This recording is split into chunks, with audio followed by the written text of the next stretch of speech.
blueprints just dropped out of nowhere and really took people by surprise. It's become a really popular game to stream already, and it deserves a lot of credit. It is a very interesting mashup of roguelike elements and puzzles. Normally you wouldn't expect something like that to really work out, as the idea of a roguelike tends to be its RNG mechanics. Puzzles generally need to be really well constructed and put together in order to lead the player into being able to solve them without being too easy nor too hard. But generally with roguelikes, you would end in repetitive situations as the game would reset after each attempt. So how can you make an exploration game where you have to repeat the day over and over? Honestly, Blueprints does a pretty good job at it, though the more you play it, the more you start to see the issues I'm hinting at. The basic premise of the game is that you are the great-nephew of Baron Sinclair.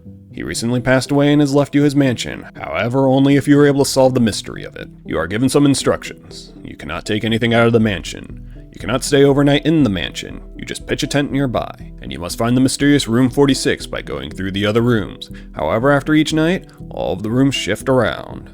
So each day it is essentially a fresh start as you try to figure out what is going on, as well as some history on the mansion and your family. It's a pretty nice premise and does more than enough to keep your attention. The mysteries you find are slowly given to you as you explore new rooms in the mansion and solve some of the puzzles. As you keep progressing, you'll find letters and notes of the people who used to live there. It doesn't really do anything groundbreaking, but it gives the player a goal to explore more than just finding room 46, as it really isn't that hard to find. It's on the map for you. The problem is getting to it. So as mentioned before, each day the mansion you are exploring resets. You start the parlor and get access to 3 doors. Whenever you attempt to open a door, you get a randomly selected list of 3 floor plans. This is essentially the roguelike kicking in. There is a large list of rooms that can be selected, with each of them having different layouts and traits. Some are as simple as contain a single key, as some doors are locked, and others can be a bit more strange, like allowing you to reroll your choice in drafted rooms. There are a lot of different effects that you can choose from that will determine how your run goes. The things you have to consider are the pathways, as you can end up in a dead end where you cannot progress any further. And with the goal of room 46 being at the top, you can see why that is an issue. But you have to also consider things like keys, gems, and money. Keys are self-explanatory, but they are one use, so you'll need to get a lot of them depending on your luck, as aside from certain situations, doors can be just randomly locked. Gems are mainly used for choosing certain floor plans, especially the more rare and helpful rooms. So you can easily get locked into choosing a bad room if you don't have enough gems. On top of that, once you try to open the door and select a floor plan, you're locked into picking one. So you can't leave and choose a different door. And money is used to, of course, buy various items. Some rooms are shops, so you can buy gems, keys, and special items. For special items, you have a good selection, ranging from a shovel which can dig up items if you're lucky, a sledgehammer which can open locked boxes rather than having to use a key, or a lockpick set, which has a chance to open a door if you are lucky. There are a lot more that either help with exploration by making some rooms accessible, or just increase your odds at finding items. All these, just like the rooms, will reset each night as well. So, all of your keys, money, gems, and items are reset. There are some ways to keep items through the night, but you do have to be lucky. You also have some ways to start with things like money and gems, which help reduce the RNG a bit as time goes on, though they are a little rare to come by. There are a few different types of puzzles that they use. The first ones are actually simple puzzles or riddles. You have 2 rooms that always have one and give you a reward. The first is a riddle where you have 3 chests, with at least 1 chest lying and at least 1 chest telling the truth. So using their hints, you have to figure out and open the correct one to get some gems.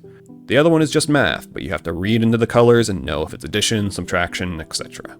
Each time you do one of these puzzles, they do get harder and more complicated, so that's nice. I would assume at some point you'll run out of variations on the box puzzle though. Either way, they are just some simple puzzles to fill out a type of room, nothing too important. The more important rooms are the ones that have a specific purpose. Things like the security room or the utility closet are good examples. They each have a unique effect, and secrets that allow you to do more and get either further in or clues and information to get through other rooms. It ends up creating these long chain quests where you go from one room and hope to get the next one you need, and keep going long enough until you can reach whatever is at the end of that line. So each day gives you a unique experience as you try to piece together a mansion that not only gives you the route forward, not only gives you enough keys, gems, and items, not only gives you a route to room 46, but also gives you the right rooms in order to solve the different overarching puzzles in the game. This, however, also leads into the biggest issue with the game. Most roguelike games use the randomness of their levels and items to force the player to play in unique and interesting ways that they have to figure out on the fly. While that can be the case here, it can also lead to a lot of frustration that you as the player cannot control. You could be having a good run, got a room you wanted and an item you needed for it.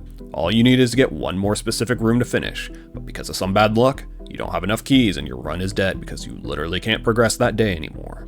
You'll have to restart and try for that perfect run again. Generally in a roguelike, even if the game deals you a bad hand, you either A, get something out of it that you can use on the next run, or B, and more importantly, you can still just be a good enough player to get past it, or at least have fun with it. Progression in Blueprints is a bit harder than that. Early on it isn't a big issue because there's so much to figure out, so much to learn, clues to find, rooms to understand.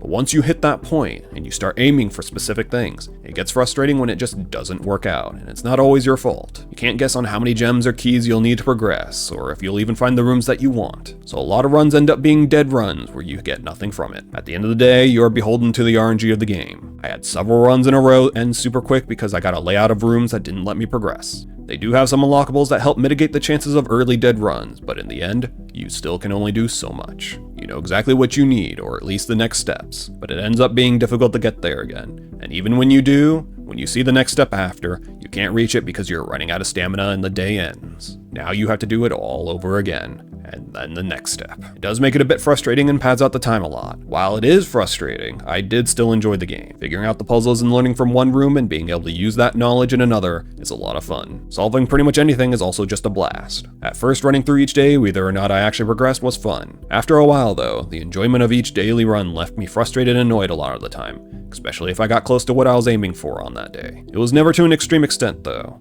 It was closer to little bouts of slight irritation that would go away on my next attempt. I do think overall it is a flaw of the game, leaving the progression to RNG you can't prevent, only mitigate, but it isn't enough to deter me from playing. I still had tons of fun. I can see it causing some people to drop the game after a while, and I would imagine if my luck was bad enough for long enough, I would too. But overall the game was really good. It was interesting to see a puzzle game that used good multi-part separated puzzles in a roguelike style. The puzzle was never in one location, besides the two that are part of a room. But the larger puzzles, the main game, they were always spread out with information you needed coming from multiple spots. It's something that most normal puzzle games don't even do, and yet they are able to do it in a roguelike setting. All in all, the game is great.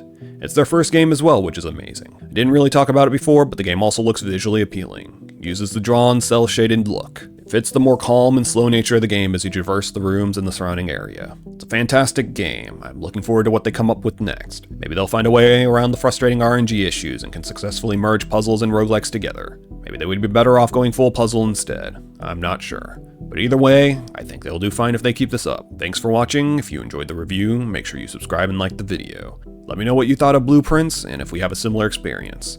I'll catch you next time.